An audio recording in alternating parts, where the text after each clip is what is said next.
Roughing It by Mark Twain, Chapter 45.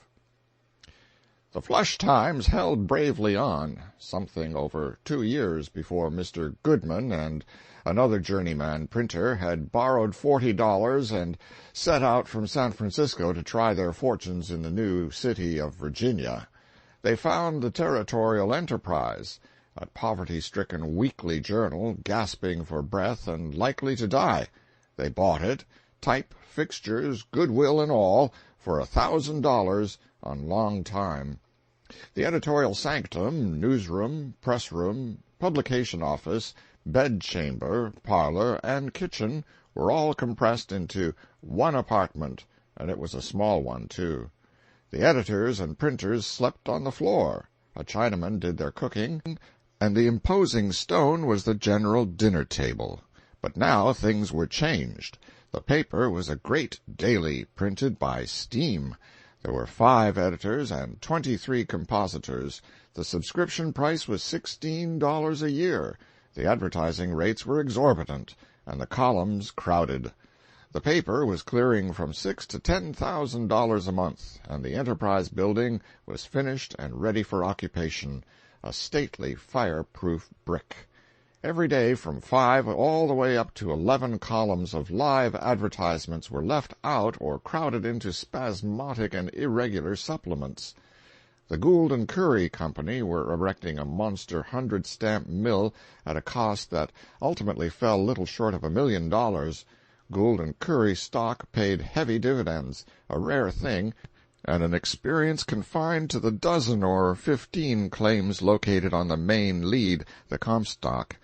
The superintendent of the Gould & Curry lived, rent-free, in a fine house built and furnished by the company. He drove a fine pair of horses, which were a present from the company, and his salary was $12,000 a year. The superintendent of another of the great mines traveled in grand state, had a salary of $28,000 a year, and in a lawsuit in after days claimed that he was to have had 1% on the gross yield of the bullion likewise. Money was wonderfully plenty. The trouble was, not how to get it, but how to spend it, how to lavish it, get rid of it, squander it. And so it was a happy thing that just at this juncture the news came over the wires that a great United States Sanitary Commission had been formed, and money was wanted for the relief of the wounded sailors and soldiers of the Union languishing in the Eastern hospitals. Right on the heels of it came word that San Francisco had responded superbly before the telegram was half a day old. Virginia rose as one man. A sanitary committee was hurriedly organized, and its chairman mounted a vacant cart in C Street and tried to make the clamorous multitude understand that the rest of the committee were flying hither and thither and working with all their might and main, and that if the town would only wait an hour, an office would be ready, books opened, and the commission prepared to receive contributions. His voice was drowned, and his information lost in a ceaseless roar of cheers and demands that the money be received now. They swore they would not wait. The chairman pleaded and argued, but, deaf to all entreaty, men plowed their way through the throng and rained checks of gold coin into the cart and scurried away for more. Hands clutching money were thrust aloft out of the jam by men who hoped this eloquent appeal would cleave a road their strugglings could not open. The very Chinamen and Indians caught the excitement and dashed their $50 into the cart without knowing or caring what it was all about. Women plunged into the crowd, trimly attired, fought their way to the cart with their coin, and emerged again by and by with their apparel in a state of hopeless dilapidation. It was the wildest mob Virginia had ever seen, and the most determined and ungovernable, and when at last it abated its fury and dispersed, it had not a penny in its pocket. To use its own phraseology, it came there flush and went away busted. After that, the commission got itself into systematic working order, and for weeks the contributions flowed into its treasury in a generous stream. Individuals and all sorts of organizations levied upon themselves a regular weekly tax for the sanitary fund, graduated according to their means, and there was not another grand universal outburst till the famous sanitary floor sack came our way. Its history is peculiar and interesting. A former schoolmate of mine, by the name of Ruel Gridley, was living at the little city of Austin in the Reese River country at this time, and was the Democratic candidate for mayor.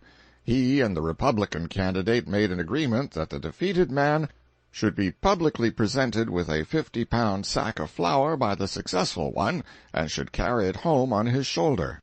Gridley was defeated. The new mayor gave him the sack of flour, and he shouldered it and carried it a mile or two from Lower Austin to his home in Upper Austin, attended by a band of music and the whole population. Arrived there, he said he did not need the flour, and asked what the people thought he had better do with it. A voice said, "Sell it to the highest bidder for the benefit of the sanitary fund." The suggestion was greeted with a round of applause, and Gridley mounted a dry goods box and assumed the role of auctioneer. The bids went higher and higher as the sympathies of the pioneers awoke and expanded, till at last the sack was knocked down to a millman at $250, and his check taken. He was asked where he would have the flour delivered, and he said, "Nowhere. Sell it again." Now the cheers went up royally, and the multitude were fairly in the spirit of the thing. So Gridley stood there and shouted and perspired till the sun went down, and when the crowd dispersed he had sold the sack to 300 different people, and had taken in $8,000 in gold, and still the flour sack was in his possession. The news came to Virginia, and a telegram went back, "Fetch along your flour sack." 36 hours afterward Gridley arrived, and an afternoon mass meeting was held in the Opera House, and the auction began. But the sack had come sooner than it was expected. The people were not thoroughly aroused, and the sale dragged. At nightfall only $5,000 had been secured, and there was a crestfallen feeling in the community. However, there was no disposition to let the matter rest here and acknowledge vanquishment at the hands of the village of Austin.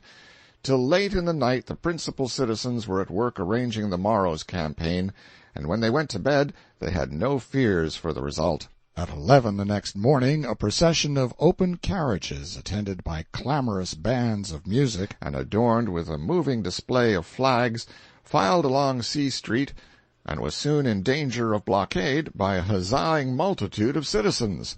In the first carriage sat Gridley, with the flour sack in prominent view, the latter splendid with bright paint and gilt lettering. Also in the same carriage sat the mayor and the recorder. The other carriages contained the common council, the editors and reporters, and other people of imposing consequence. The crowd pressed to the corner of C and Taylor Streets, expecting the sale to begin there, but they were disappointed, and also unspeakably surprised, for the cavalcade moved on as if Virginia had ceased to be of importance, and took its way over the divide toward the small town of Gold Hill. Telegrams had gone ahead to Gold Hill, Silver City, and Dayton, and those communities were at fever heat and rife for the conflict. It was a very hot day, and wonderfully dusty. At the end of a short half-hour we descended into Gold Hill with drums beating and colors flying, and enveloped in imposing clouds of dust. The whole population, men, women, and children, Chinamen and Indians, were massed in the main street, all the flags in town were at the mast-head, and the blare of the bands was drowned in cheers. Gridley stood up and asked who would make the first bid for the National Sanitary Flour Sack. General W. said, "The Yellow Jacket Silver Mining Company offers $1,000 coin." A tempest of applause followed. A telegram carried the news to Virginia, and 15 minutes afterward that city's population was massed in the streets devouring the tidings, for it was part of the program that the bulletin boards should do a good work that day. Every few minutes a new dispatch was bulletined from Gold Hill, and still the excitement grew. Telegrams began to return to us from Virginia beseeching Gridley to bring back the flour sack, but such was not the plan of the campaign. At the end of an hour Gold Hill's small population had paid a figure for the flour sack that awoke all the enthusiasm of Virginia when the grand total was displayed upon the bulletin boards. Then the Gridley cavalcade moved on, a giant refreshed with new lager beer and plenty of it, for the people brought it to the carriages without waiting to measure it.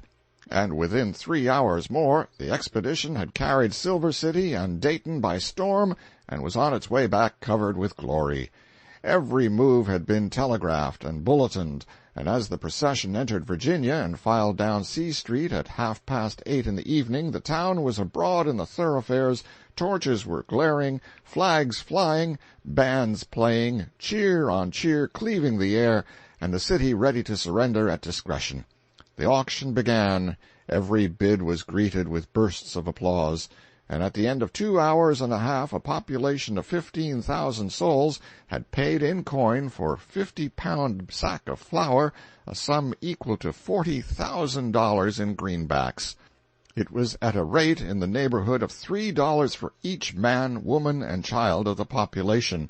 The grand total would have been twice as large, but the streets were very narrow, and hundreds who wanted to bid could not get within a block of the stand, and could not make themselves heard. They grew tired of waiting, and many of them went home long before the auction was over. This was the greatest day Virginia ever saw, perhaps. Gridley sold the sack in Carson City and several California towns, also in San Francisco. Then he took it east and sold it in 1 or 2 Atlantic cities, I think. I'm not sure of that, but I know that he finally carried it to St. Louis, where a monster sanitary fair was being held, and after selling it there for a large sum, and helping on the enthusiasm by displaying the portly silver bricks which Nevada's donation had produced, he had the flour baked up into small cakes and retailed them at high prices. It was estimated that when the flour sack's mission was ended, it had been sold for a grand total of $150,000 in greenbacks. This is probably the only instance on record where common family flour brought $3,000 a pound in the public market. It is due to Mr. Gridley's memory to mention that the expenses of his sanitary flour sack expedition of 15,000 miles, going and returning, were paid in large part, if not entirely, out of his own pocket. The time he gave to it was not less than 3 months. Mr. Gridley was a soldier in the Mexican War and a pioneer Californian. He died at Stockton, California, in December 1870, greatly regretted. End of chapter 45.